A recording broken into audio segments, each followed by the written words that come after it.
Here's a thought for today. It's July 22nd, and if today is your birthday, you share your birthday with actor Albert Brooks, who turns 77 years old today.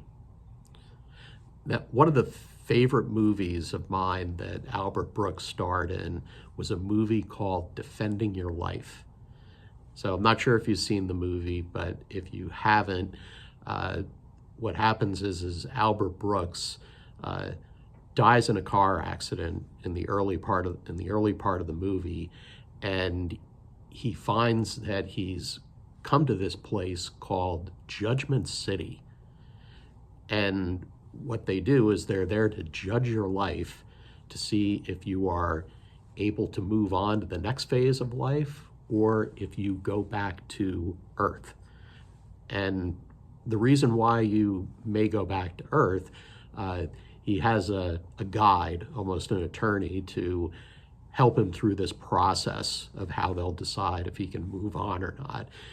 He explains to Albert Brooks's character that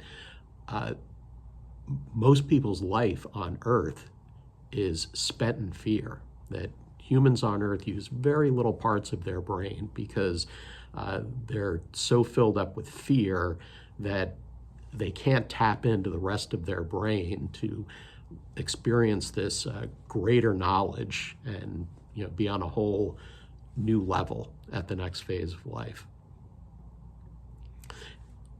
So I won't go much more into the movie about that. Watch it for yourself if you haven't.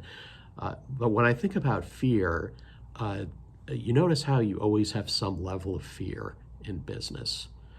But one of the downsides of fear is that fear can paralyze you, keep you from making decisions because you're afraid something might fail.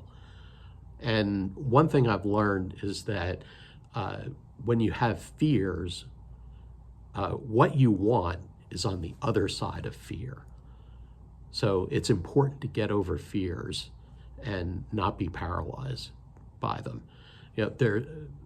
There's always going to be some type of fear in business, but you go into it, you look at what would you do if you weren't afraid?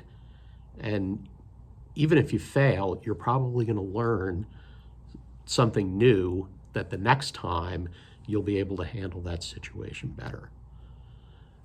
So think about for the rest of 2024, what big fear or fears do you have that you want to try and get over by the end of 2024? Think about that. And when you can get over those fears, you can move on to the next phase in business for you. Now go make something happen.